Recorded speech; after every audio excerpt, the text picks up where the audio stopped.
Hello everyone, I'm Tim.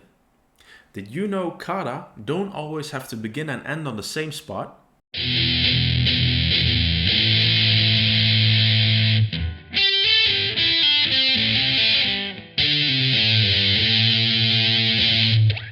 When you perform a kata, you usually follow a certain fixed path on the floor. This path is called the Embusen in Japanese and can be translated as the dance line. But you are of course very familiar with the WKF Kata rulebook, and you will quote the following article to me by heart.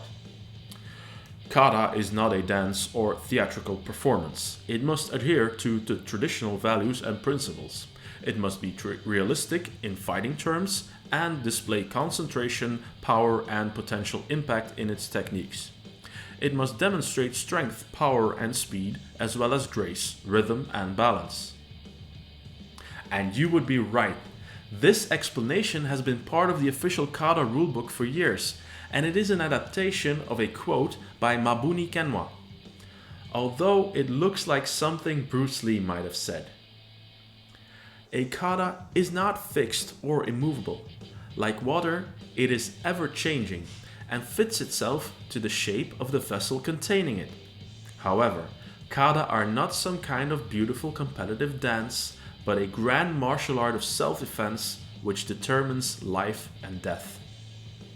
Why then do we refer to a kata's dance line if it is so clearly not a dance? Well, even though the term is probably just a metaphor, kata will become little more than a dance when you are doing it by yourself without knowing or learning the underlying applications of the movements. We've talked before about the need for context when performing kata.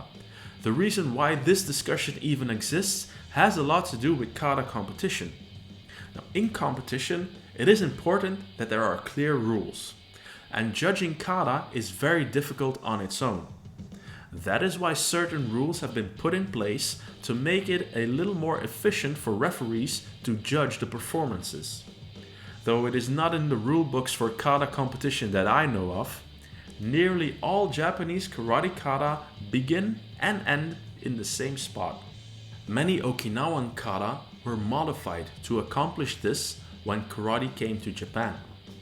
It seems to me that there could be two main reasons for this. Either it was because Japanese culture is very disciplined and very rigid when it comes to rules. Now in Japan it matters less if you get the job done or not, but it matters a lot if you followed the correct procedure. Form is superior to function. Or it was because the dojos in which karate was practiced were sometimes limited in size, so kata were redesigned to fit the training space. I believe it was probably a combination of both those two reasons, combined with the fact that it's more efficient to judge a kata when it is very fixed and immovable, contrary to the way Mabuni defined it. It's quite fascinating really to see how kata evolved the last 200 years.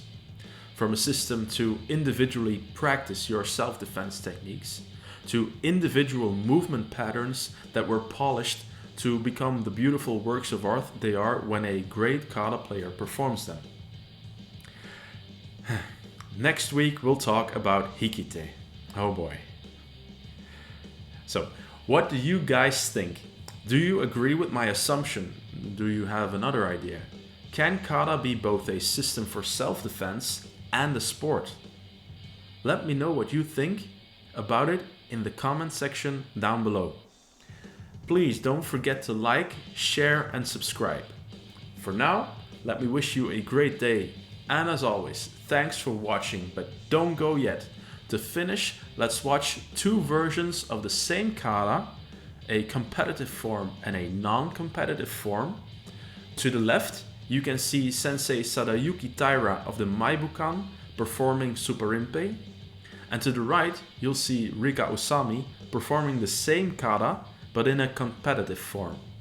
Now, to me, both of them are wonderful, but I'll let you be the judge.